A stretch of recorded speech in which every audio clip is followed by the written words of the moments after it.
అందరికీ ప్రభువైన యేసుక్రీస్తు నామమున నా హృదయపూర్వకమైన వందనాలు చెల్లిస్తూ ఉన్నాను. బాగున్నారు కదా? దేవుడు మరి యొక్క మాసంలో మరి యొక్క వారాన్ని మనకు ప్రసాదించారు. ఈ రెండవ మాసంలో దేవుడు ఇచ్చిన ఈ గొప్ప కృపకై ఆయనకు మహిమ కలుగును గాక. మన ఆయుష్ని పెంచి, మన ఆరోగ్యాన్ని అనుగ్రహించి, మన జీవితాన్ని స్థిరపరుస్తూ, మన జీవితాల్లో అద్భుతాలు చేస్తున్న ఆ అద్భుత దేవుడైనటువంటి ప్రభువుని కనపరుస్తూ మరి ఇదేనా ప్రార్థనతో మనం ముందుకు కొనసాగుదాం. మహిమాన్వితుడైన మా పరలోక తండ్రి, పరిశుద్ధుడైన మా గొప్ప దేవ, నీకు వందనాలు చెల్లిస్తూ ఉన్నాను. నిన్న, నేడు, రేపు ఏకరీతిగా ఉన్న ఘనుడవు, ఘనకార్యాలు చేయవాడు, అద్భుతకరుడవు, అద్భుత కార్యాలు చేయవాడు, ఆశ్చర్యకరుడవు, ఆశ్చర్య కార్యాలు చేయవాడు. ఇదిగో నీ పాదాలు ఎదుకొస్తున్నా. మా స్థితిగతులను మార్చువాడము, మా బలహీనతలు మా బలము నీవై ఉన్నావు.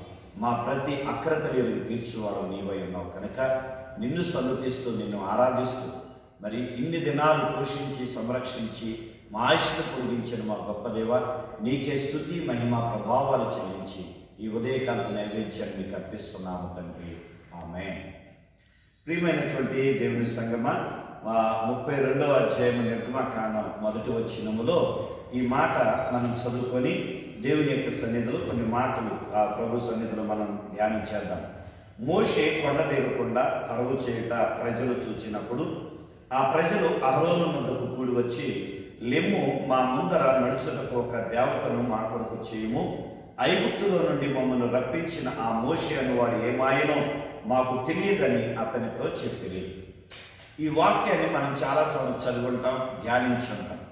ఇక్కడ మోషే దేవుని యొక్క పిలుపుని బట్టి అతడు ఆ దేవునితో సమయాన్ని గడపటానికి మరి 40 దినాలు ఆయన దేవుని యొక్క సన్నిధిలో ఉండగా కొండపైన ఈ కింద కొండ దిగువన జరుగుతున్న పరిస్థితులు మనం ఇక్కడ చదువుతూ ఉన్నాం. ఈ 32వ అధ్యాయంలో ఈ వ్రాయబడిన సందర్భంలో ఇశ్రాయేలు ప్రజలు మోషే ఆ కొండ మీదకి వెళ్ళి చాలా రోజులైపోయింది, ఆయన ఇంకా రావట్లేదు, ఆలస్యమైంది అన్న ఉద్దేశంతో వాళ్ళు అహరోను దగ్గరికి వెళ్ళి అహరోనుతో మాట్లాడుతూ ఉన్నారు.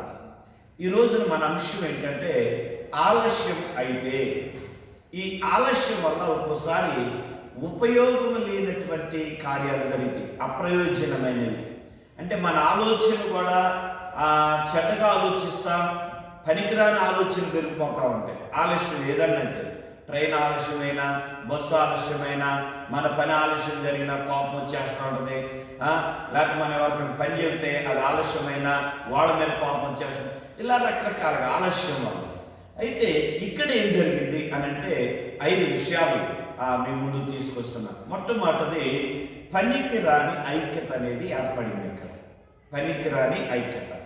మన అందరూ కూడా ఐక్యత కలిగి ఉండాలి. 133వ కీర్తనలో భక్తుడైన కీర్తనకాడు అన్నాడు కదా, సహోదరులు ఐక్యత కలిగి నివసించుట ఎంత మేలు, ఎంత మనోహరము అని మరి దేవుడు సెలవిస్తూ ఉన్నాడు కీర్తనకాడు ద్వారా. అంటే మనం ఐక్యత కలిగి ఉండాలి. కుటుంబంలో భార్య భర్తల మధ్య ఐక్యత, అన్నదమ్ముల మధ్య ఐక్యత, అక్క చెల్లెల మధ్య ఐక్యత, తోటి కోడల మధ్య ఐక్యత, తోడళ్ళుల మధ్య ఐక్యత, బావ బామర్దుల మధ్య ఐక్యత, వదిన మరదల మధ్య ఐక్యత, అత్త కోడల మధ్య ఐక్యత, మామ అల్లుల మధ్య ఐక్యత, వియ్యంకులు వియ్యంకురాల మధ్య ఐక్యత. ఇలా చెప్పుకుంటూ వెళ్తే మరి తల్లిదండ్రుల బిడ్డల మధ్య ఐక్యత. ఇలాగ కుటుంబంలో ఇన్ని బంధాలను దేవుడు ఏర్పాటు చేశాడు. వీళ్ళ మధ్య ఐక్యత ఉండాలి. అలాగే సమాజంలో ఐక్యత ఉండాలి, మన పొరుగు వారితో. అలాగే మనం ఎక్కడైనా ఉద్యోగం చేస్తున్నా, మనం ఏదైనా బిజినెస్ చేస్తున్నా ఆ మనుష్యులతో. అలాగే సంఘములో మనం ఏ సంఘానికి వెళ్తున్నా ఆ సంఘంలో ఉన్న సభ్యులతో మనకు ఐక్యత. ఇలాగ దేవుడు ప్రతి చోట కూడా ఐక్యత అనేది కలిగి జీవించమన్నాడు. ఈ లోకంలో ఉన్న ప్రజలు ఏదైనా ఒక చెడు విషయంలో తొందరగా ఏకత్వంలోకి వస్తున్నారు. ఒక వ్యక్తి ఏదైనా చేద్దామో దేవునికి వ్యతిరేకంగా కావచ్చు, లేకపోతే దేవునికి వారు నమ్మిన దేవునికి అనుకూలంగా కావచ్చు, వెంటనే వాళ్ళు యూనిటీలోకి వస్తున్నారు. కానీ క్రైస్తవులమైనటువంటి మనలో యూనిటీ లేదు, సేవకుల్లో లేదు, విశ్వాసుల్లో లేదు, సంఘాలలో లేదు, ఎక్కడా కూడా యూనిటీ లేదు. మనము సత్యవంతుడైన దేవుడిని నమ్మాము. సత్యమైన దేవుడు అంటున్నాడు, నేనే సత్యము, నేనే జీవము, నేనే మార్గం అన్నారు. ఆయన సత్యములోనికి మనం పిలిచాడు. మరి పరిశుద్ధాత్మ దేవుడు కూడా అంటున్నాడు కదా, మిమ్మల్ని సర్వసత్యములోనికి నడిపిస్తాడు. అలాగే యేసే అన్నారు, ఆ వాక్యమందు సత్యవాక్యమందు మిమ్మల్ని ప్రతిష్ఠ చేస్తూ ఉన్నానని యోహాను సువార్తలో మనం చదువుకుంటూ ఉన్నాం. మరి ఇలాంటి సత్యములో ఉన్న మనం ఆ సత్య విషయంలో యూనిటీలోకి రాలేకపోతున్నాం. సత్యమును వెంబడిస్తున్న మనం యూనిటీలోకి రాలేకపోతున్నాం. కానీ అసత్యమైన దానిని వెంబడించేవారు చక్కని యూనిటీ కలిగి జీవిస్తూ ఉంటారు. అందుకని ఎక్కడ కూడా వీళ్ళు కూడా అసత్యం కొరకే యూనిటీలోకి వచ్చారండి. సత్యం కొరకు రాలా యూనిటీలోకి. మరి 12 మందిని వేగు చూడటానికి పంపిస్తే 10 మంది అసత్యమైన దానికి యూనిటీగా మాట్లాడారు. మనం ఇలా మాట్లాడదామని మాట్లాడుతున్నారు. మరి ఇద్దరే సత్యములు నిలబడి ఇద్దరే మాట్లాడండి. ఈ సత్యం చెప్పే వాళ్ళతో వాళ్ళు ఏకీభవించారు.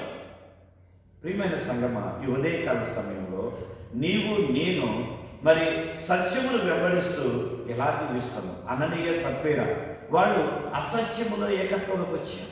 అలాగే ఆహాబు యెజెబెలు దేవుని ఎరగల, ఆహాబు ఎరిగి ఉన్నాడు. మరి అలాంటి వ్యక్తి ఆమెను గద్దించాల్సింది పోయి గద్దించకుండా ఆమెతో ఆమె చేసిన పనికి తన సమ్మతిని తెలియజేశాడు. ఆమె కూడా ఒక ఊరంతటిని అసత్యమైన సాక్ష్యాలకి ఏకత్వంలో తీసుకొచ్చి ఆ ద్రాక్ష తోట వ్యక్తిని నాబోతుని చంపించి ఆ తోటను ఆక్రమించుకొని అది భర్త గిఫ్ట్గా ఇచ్చింది. దేవుని బిడ్డలు గమనించండి ఇలాంటి పరిస్థితులు. అలాగే ఆదాము అవ్వ సాతానికి సర్పానికి లోబడిపోయి తప్పు చేసినప్పుడు ఈయన గద్దించకుండా ఆయన కూడా ఆదాము కూడా ఏకీభవించాడు ఆ సత్యాన్ని. కనుక ఈ ఉదయకాల సమయంలో మన సత్యవంతంలో కనుక సత్యమని వెంబడిస్తున్నాం కనుక సత్యమందు మనము ఐక్యత కలిగి జీవించాలి. కానీ వీళ్ళు జీవించలేకపోయారు. రెండవదిగా పనికి రాని దేవుడు. మొదటి వచనము అలాగే 4వ వచనము 31వ వచనం చూస్తే వారు ఒక పనికిరాని దేవుణ్ణి కోరుకుంటున్నారు ఇశ్రాయేలు ప్రజలు. ఆ వచనాలు చదివినప్పుడు సత్యవంతుడైనటువంటి దేవుడిని, అద్భుతాలు చేసినటువంటి దేవుడిని, సముద్రాన్ని 2 పాయలుగా చీల్చిన దేవుడిని, బండ నుండి మధురమైన జలాన్ని ఇచ్చిన దేవుడిని, ఆకాశం నుండి మన్నాను కురిపించిన దేవుడిని, శత్రువు